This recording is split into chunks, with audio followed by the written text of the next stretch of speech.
Greetings, every peoples. This is your cult personality, Toon Critic Y2K's name. Toon is the name of my game. Sorry if I sound like I have a bit of a sore throat, but I'm going to do my best here. Welcome once again to the Sketchpad, my little interview show where I interview people in the Brony fandom, or on those rare little occasions, people from the actual show. And it is one of those rare little occasions today. Today I have with me Kelly Sheridan. Miss Kelly Sheridan, the voice of Starlight Glimmer, or for some people who follow her work closely, Barbie. Yes. Yeah, among others, but those are two big ones for sure. Yeah. Firstly, thank you so much for coming on to the Sketchpad. This is a really big honor for me. Oh, it's my pleasure, and it's funny that you said that you have a cold because I do as well. So I've had this one in my back pocket all day today. We're both a little hoarse. Normally, I don't. Normally, those puns Oh, they're drive me up the wall. terrible. Yeah, I'm gonna get punished for that one, but I couldn't help myself. Oh, that's quite all right. Because I'm Uh, usually on cold meds. so for people who don't know about you or your work, briefly tell us about who you are and what is it you do. Well, I have the great privilege of being a voiceover actor, and I live and work in Vancouver, British Columbia, Canada, along with probably the majority of the rest of the My Little Pony cast. And Vancouver's a really big industry for voiceover. Next to LA, I'd say it's the biggest. And so I've been doing voiceover work for over 20 years now, and have done a plethora of stuff from dubbed anime like Inuyasha and Ranma One Half and a bunch of other things, and then some original North American cartoons, Care Bears, earlier incarnations of My Little Pony, the Barbie movies, just a whole bunch of stuff. So I'm lucky I get to do my dream job. What got you into doing voice acting specifically? Like, where Um, did your journey start? I was a kid. I was really lucky to start as a kid before I had any adult actor neuroses or had to get a day job as a waiter to, support myself or any of that stuff. I was in high school and I was really, really into theater. So I did community theater, and one of the women who started a local youth theater organization in Vancouver also ran a talent agency for young people. And so I joined her agency as well and did a little bit of film and TV work. And then one day she sent me on a voiceover audition, and I kind of never looked back. I got my first job at a time when the industry was just kind of starting in Vancouver, and there weren't really any other, well, there were very few other young women doing voiceover work. So I kind of got in early and established a career for myself before I knew better, before I was old enough to be able to tell myself, oh, you can't do that. That's too big of a dream. So I was very lucky in that way. I think starting off as soon as you can gives you like a ton of experience heading into, I guess, the present.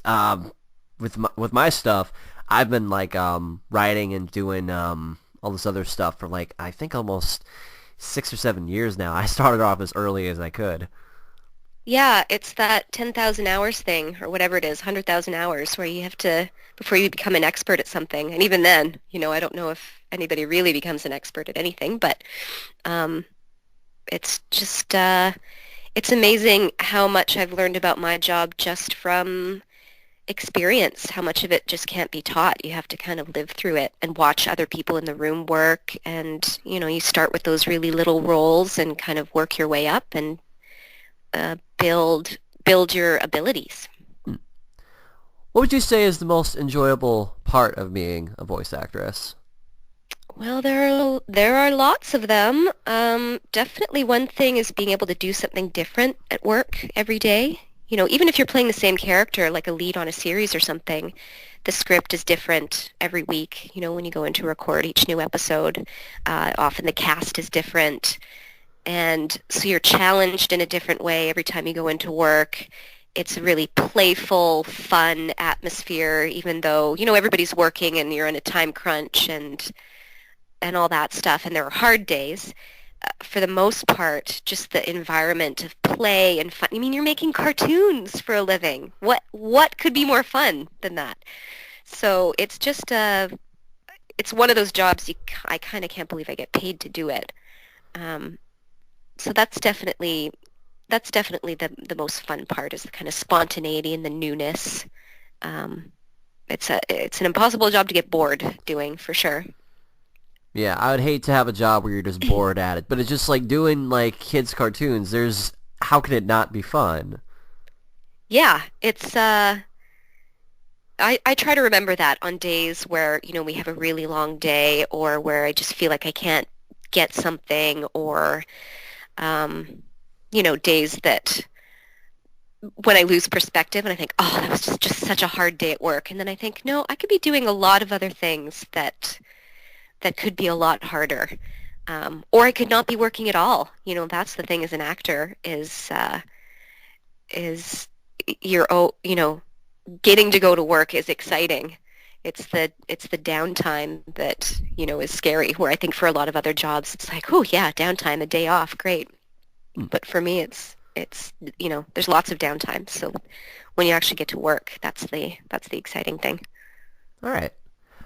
Let's bring you up to Starlight Glimmer, the role that's like everybody's been talking about since I think earlier this month, actually. Yeah, April Starlight Glimmer. 4th. What was the experience like bringing a character like her to life? Oh, well, she's a villain. Who doesn't love to play the villain? Um, and she's so much fun. I mean, to get to play a character with that the kind of range that I got to explore was really exciting. She starts off with this really perfect, pleasant Stepford wife mask that really only starts to crumble until halfway through that big first hour-long episode.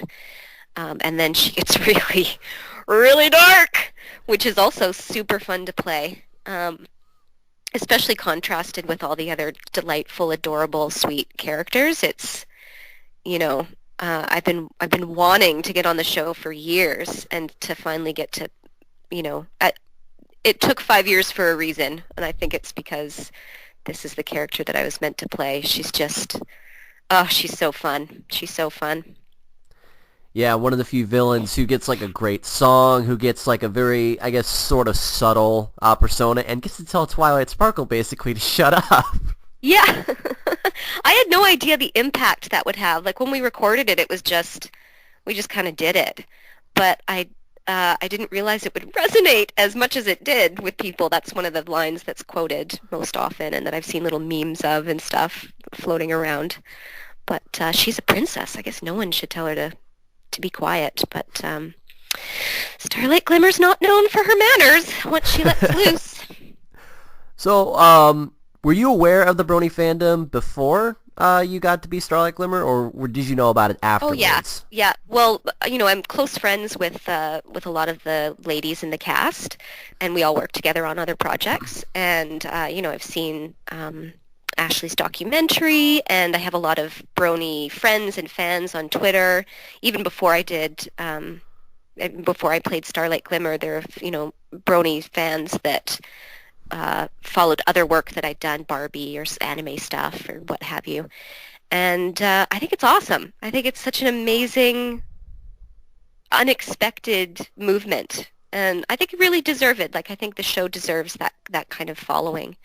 I think anything is pretty cool if it, brings together that many different types of people from all over the world, really, in kind of a common, like a common love. I think that's awesome. Hmm. I was not even really sure what to make of the Brony fandom first, because I'm just like, guys liking My Little Pony? Seriously? It's really unexpected. It really is different to see something like this. When I went to some of the conventions, my first convention was like BronyCon 2013, seeing how huge the community was, then coming back like a year later, it really is amazing to see how close people are, how friendly people are, and it really sucks that it has like there's like a dark side to it that people try to make it out to be, when really it's just people who like want to be friends, and I think Yeah. pushing the whole friendship morals is, we don't see enough of that. I think that's always been the case with that kind of with movements or fandom like that. If you're on the outside of it, I think it's something that people sort of dismiss automatically. It's just not something that's as, I guess, culturally accepted. Whereas if you think about sports fans, how like vehement some people are about their teams and about, they watch every game and get on forums and, join hockey pools and all the rest of it. I don't see any difference between that and Brony fandom. I think whatever you're into, that's great. And if you can find a community to share that with, then that's awesome. And thank goodness for the internet, because it's something that probably would have never existed if people weren't able to, talk to each other about it. So, what are your personal hobbies outside of voice acting? Well, anyone who follows me on Twitter knows that I love tequila. Not that drinking tequila is a hobby. People don't go drink tequila as a hobby because that's not a good idea. But part of that goes along with my love of travel, and specifically I really love traveling to Mexico. I've been to several different places all over Mexico over the last 12 years and love Mexican culture and, Mexican food. And of course, tequila goes along with that. But in terms of hobbies, I love board games, and the longer and more complicated, the better. So games like, I'm sure you have some bronies out there who are big board game fans. So Oh, yes. Agricola and Catan and Settlers and, oh goodness, what else? What about card games? I like some card games, but I'm more into the bigger the board and the more numerous the little tiny pieces. That is my jam. I love it. Like it is not uncommon for me to hole up in my apartment on like a sunny Saturday with a couple of friends and play Tikal for 4 hours. It's ridiculous, but I love it, and I have them all on the iPad. It's really fun. So I tend to like games like that, and then sometimes a little bit of a role-playing aspect is fun. Like I don't know if you're familiar with Ladies and Gentlemen. That's my new favorite, where you play in teams. You play as a lady and a gentleman, and it doesn't matter the gender of the actual people playing. In fact, it's fun if you mix it up. And it's super sexist, but really fun. During the day, the ladies go out and they put together an outfit because they have to go to a ball at the end of the week, and you get points based on different items in your wardrobe.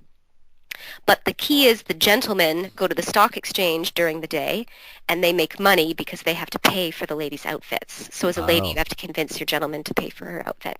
So there's lots of role-playing that happens and lots of backstabbing, and it's delightfully fun. I've seen friendships almost ruined over it. That's a good game. When a friendship's almost ruined, that's a good one. Yeah. Yeah, that's one of my biggest hobbies. All right. On your off days, what do you do to get recharged? How do you find inspiration? Well, like I said, here's a little known secret, and probably all the voiceover actors in the world are going to kill me for saying it, but voiceover actors, even the really busy ones, with a few exceptions, have a lot of off time. They have a lot of downtime. Even if you're on like several different shows at once, rarely does that make up like a full 9 to 5, 5-day-a-week job. So, so I find that I get all the recharging I need just, I'm always kind of jonesing for the next job or jonesing for, for work. But when I do have downtime, I live in a beautiful city. Vancouver's surrounded by mountains and ocean, and I love spending time. I live a couple blocks from the beach, so I love going, walking around my neighborhood, walking to the beach, spending time outside. We have really gorgeous, lovely, temperate weather in Vancouver. It rarely snows. It rarely drops below zero, so I can ride my bike year-round. I love being outside and in nature, and it's really, really easy to do that in the city, so that's one of my favorite things to do. Lastly, what tips would you give to anyone for, aspiring voice actors and actresses? Oh, there are many. The first one that's kind of boring is you need to live in a city that where voiceover is an industry. You know, it's great if you're super talented and are a real go-getter, but if you live in, I don't know, Minnesota, there's no, you know, there are no agents and nobody to give you the work. So you have to live in kind of one of those major centers where voiceovers happen, and that's pretty much LA, Vancouver, Toronto, been in New York, and I believe there's a quite a little industry happening in it's either Austin or Dallas in Texas. Mm. And so that's kind of the boring thing is you have to move. You have to be in a Oh well, place. I could use the traveling. I like to travel. Yeah. Um, there's some voiceover actors, like a select few who already have an amazing established career, who have their own home studios and can do stuff remotely. But even they don't live out in the middle of nowhere. You know, most of them live in LA. So it's really the kind of job you have to be able to come into the studio and work. Maybe that'll change someday as technology changes, or it's already changing a little bit. But yeah, so you have to live in the city where voiceover happens. And then the other big piece of advice I would say is go to theater school, take acting classes, do community theater. I think theater is hands down the best training you could possibly get to be a voiceover actor, because everyone has funny voices they can do in their back pocket or imitations, things like that. But the real thing that's going to get you work and going to get you cast is to be able to make choices as an actor, to be able to take direction. That's huge. And that's the kind of stuff you learn in theater school. You learn to come in and make a bunch of choices based on the script and how you interpret the character. And then you learn how to kind of negotiate that portrayal of that character with the director and with the other actors who you're feeding off of. You know, you might have it in your head that you're going to do a line a certain way, but the scene partner you're with feeds you your cue line in a way that you weren't expecting, and it changes how you talk, you know. And so training is the kind of thing that prepares you for that. And it's really fun. Theater school's fun. I did it. I think everybody should do it, even if you don't intend on being an actor. I think it's great training for just life in general. Teaches you how to improvise and roll with the punches. Yeah, it's a nice little thing to have on your resume. Yeah, yeah.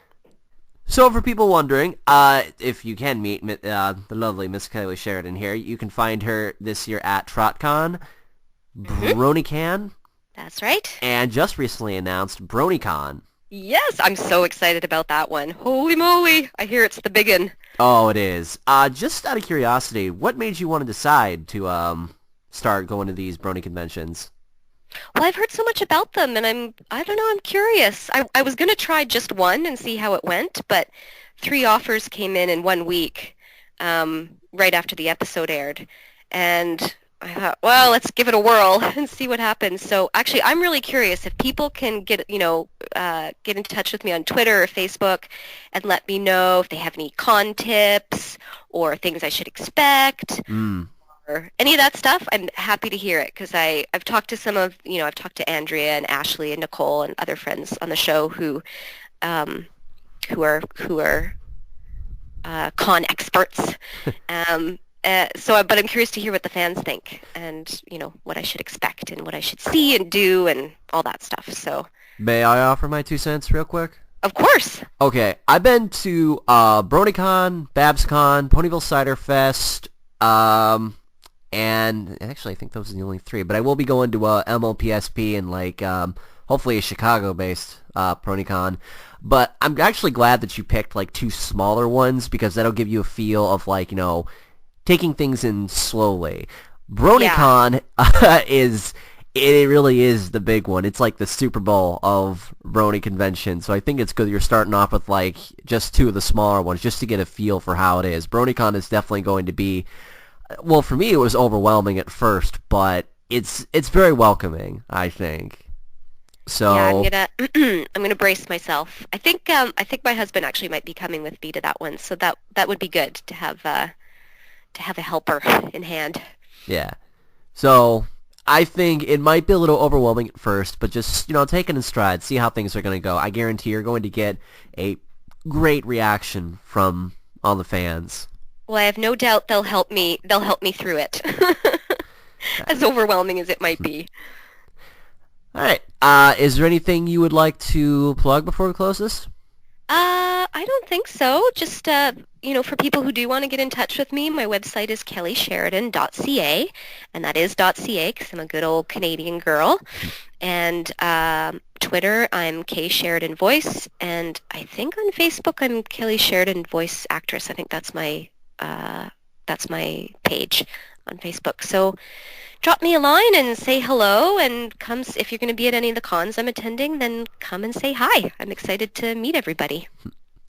And to end this, I thought this would just be a little fun. Is there anything you would like to say to the audience as Starlight Glimmer? Quiet! Okay, yes ma'am. All right. I'm kidding. ending this now. But not really. No, when I see you at one of the cons, I will say, "Welcome, every pony." On the outside, I'll be like, "Oh, sweet, this ought to be interesting." On the inside, I'll be like, "Oh no, I'm holding on to my cutie mark." Yep, cover those up, guys. Thank you so much for being a part of this, and yes, Pleasure. for those watching, like, comment, subscribe, and we shall see you in the next video.